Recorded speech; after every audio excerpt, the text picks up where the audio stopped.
What's up guys, Lou here, back with another video, and today we're checking out something that I think is quite interesting. This is the Asus PadPhone X, which is a smartphone as well as a tablet, and then if you add the mobile dock, it's also like a little netbook, so a very versatile device. And the phone itself has flagship specifications, kind of an all-in-one jack-of-all-trades type of device. Let's open this up and take a closer look at the PadPhone X. Now this is the AT&T version. It is sold, I believe, exclusively on AT&T right now. And you can pick it up for $199 on contract. So a pretty good value if you think about it. With the flagship specifications, you're kind of getting a tablet as well as a smartphone. Not kind of, you are getting a tablet as well as a smartphone, although the phone is the tablet, so on and so forth. You guys catch my drift. Now we're not gonna read through too much of this. Instead, we're gonna look at the actual product. So this is the docking portion. You see, dock the phone to activate the PadPhone station. You have your volume rockers over here, power switch. I'm just gonna take this plastic off right now.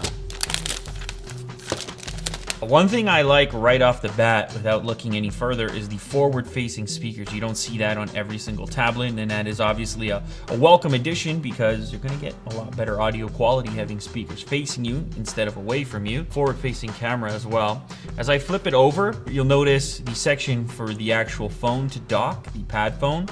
The connector is at the bottom here. Of course, we've got to grab the phone in order to utilize that, so I'm gonna place this to the side for a moment. Underneath, we have the actual phone, and you can see, of course, texting and driving, it can wait. Pull this off. Wireless charging and NFC built in. That's always cool. So there we have it. The PadPhone X, the actual phone portion, pretty comfortable to hold. Not the tiniest bezel in the world, but pretty nice, sturdy feeling phone. It is plastic on the back, but a kind of soft touch plastic. Over here we have the rear facing 13 megapixel camera. There's a speaker here as well as a flash. Micro USB down on the bottom. You've got your power switch in this convenient location where your thumb would normally live, as well as your volume rocker in that location. On the top is where you'll find your headphone jack, a microphone, another microphone at the bottom, of course. And of course, this is what's gonna dock into the tablet portion. I'll show you that in a moment, but first we're just going to check out the remaining items in the box. A headset, we have a micro USB charge cable. You can charge up the tablet or the phone using micro USB. That's important because the tablet has its own independent battery and it will charge up the phone. So I believe it's 4,000 plus milliamp hours in the tablet. So even carrying it around as an extra source of power for your phone, or if you're going on a long trip or something like that, it's kind of a convenient way of making sure that your main communication device always has power. Here is the USB power brick.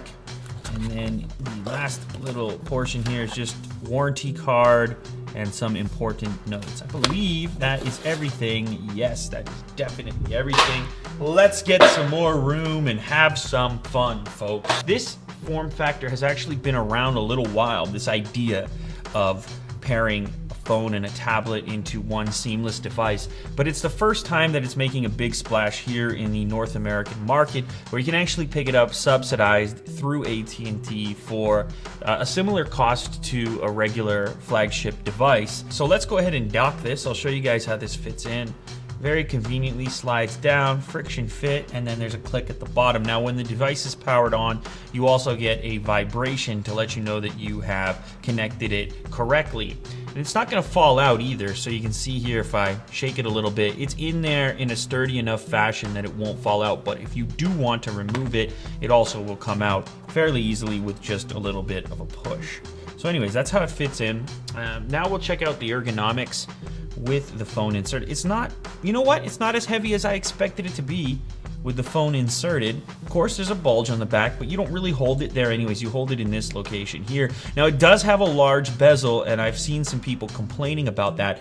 But from my perspective, you need a place to put your thumbs anyways on a tablet. Unlike a phone, which you hold in one hand and the bezels just get in the way, on a tablet, you know, you've got two hands on it, you've got two thumbs, so a little bit of a bezel is not such a huge deal. Anyways, just going around this device, I don't think we did yet, you've got volume, which is remapped over here to your left hand. You've got micro USB, as I said before, to charge the internal battery. On the tablet portion, your power switch is up in this location right here. Now, the camera will continue to function from the phone even when using the tablet. So if you launch the camera app from the tablet, you'll essentially be using this camera here and this flash, etc. The speakers, of course, you won't be using this speaker. Why would you want to? So anyways, I mentioned I have a couple of other devices over here, not devices, but accessories to go with the Padphone X. So we might as well look at those before I power this device up. First, we have this right here, the Padphone X mobile dock. It has a trackpad built in, of course, a full keyboard. It's also going to be a friction fit, so there's no like magnetic or mechanical clasp. It just sort of fits in there and uses Bluetooth. The positive side of that is that you can use it when it's not attached. So if you want to have your tablet resting somewhere else and this on your lap to type, this also has a built-in battery, but it's not going to be like extra battery power for your device because you've already got the extra battery backup of the tablet. Instead, this is going to be battery powered just for the Bluetooth control of the keyboard, and it is rechargeable via micro USB as well. You're going to get a lot of battery life since it's a fairly basic functionality. This is plastic, but it's got like a little brushed feel to it. Actually pretty weighty. Let me go ahead here and just give it a quick test. So, you know, it basically functions as you'd expect, just like, you know, any other keyboard. It's obviously not huge, but functional. And if this becomes your main device, your main travel device, this could be a great way to get through a bunch of emails without having to tap on screen. That tactile feedback is always a positive when you're doing a lot of typing. Of course, you could also close the device down and turn it into a netbook, sort of. So one device for everything, at least that's the concept. Let me go ahead and fit this in real quick. So anyways, there you have it. That's sort of your form factor you're going to be looking at. And as I mentioned, you can set it to a number of different angles. Even at the most open angle, it's not completely top heavy where it's going to flip over. You have enough weight in the dock to keep it sitting in this setting right here. And of course, you can close it down completely like this, and then you end up with this kind of package. Your use case scenario can dictate how you're going to travel with and how you're going to use all of these different components. The other benefit here is that you can answer phone calls right on this device. So if you've got an incoming phone call through the application manager, the software that's built right in to deal with this particular functionality, you can answer that phone call locally and have a ton of battery life to back up your phone. Again, this is all about finding one communication device to carry with you and not have to worry about multiple devices. Okay, so there we go. We are completely booted up right now. So you can see here you're running Android 4.4.2. And when you insert this into the tablet, let me just open this up real quick. When we insert this into the tablet, that's when the magic happens. Watch this. Slide this down. I get a nice little buzz and booyah. We have tablet action happening right now. And just like that, instantaneously, you've taken your experience to a larger platform. So you'll see here, you have the Padphone Assistant, and this is where things get really interesting on this device. You can pick a specific charging setting. You have intelligent mode, which manages the battery power requirements of the Padphone, right? You have the phone preferred mode, which the Padphone station will always supply power to the Padphone, so it will consistently be providing power from its battery to the phone. And then you have the Power Pack mode, which when you are outdoors and the Padphone is running out of battery, the Padphone station can be used as a charging pack. So anyways, a couple of different modes here for dealing with power consumption on your main device and the tablet. Intelligent mode is going to do its best job to balance the power between both devices. So you've also got this setting for incoming calls where you can select to retrieve an answer. You can simply remove the phone portion from the pad phone and answer calls as you normally would. You can also answer calls directly here on the tablet, or you can have it so that you need to remove the pad phone and click answer call. I'm not sure why you'd want that, but that's another option. Of course, there's also answering mode, so if you've got a Bluetooth headset, you can set that as your preferred. Of course, if you have this large device here and you don't have a Bluetooth headset, you could use the speakerphone as well to answer that phone call. So a number of specific options that are handled by this pad phone assistant widget that ASUS has built into this device. Obviously not a stock Android kind of thing, but you need some special handling for a device that is so unique. The screen is 1920 by 1200 and the screen on the phone is 1920 by 1080, so relatively high resolution on both of the devices. Of course, you're going to get a bigger picture on the tablet, so if you're doing extensive reading or something like that, it's probably going to be a little bit more comfortable. So there are a couple other accessories to go with the Pad Phone X besides the dock and keyboard. There's also this folio bundle over here. So there is a case for the tablet as well as the phone. Let me just get this open real quick. And you probably have seen these before. They're similar to the covers that you can get on the Samsung Galaxy products, or something like an iPad, smart cover, etc. So this one will fit onto the tablet. Folds up here, does an origami style back, so you can use it as a stand. And you can see you have the cutout on the back so that you can still dock your phone. Actually, let's go ahead and just install this real quick. So this will protect the front, but something cool here as well, it leaves the speaker ports open, so if you want to listen to music or something, you're still going to have access to those speakers even while you're protecting the front.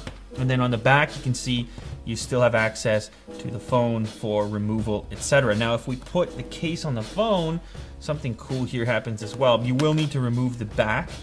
The battery is not removable, unfortunately, but that's not that uncommon on these modern devices. And over here you have your SIM card slot as well as a micro SD slot for expanding the storage of the device. It doesn't work like a smart cover in the sense that it won't unlock the device. See? So you're still locking the device here.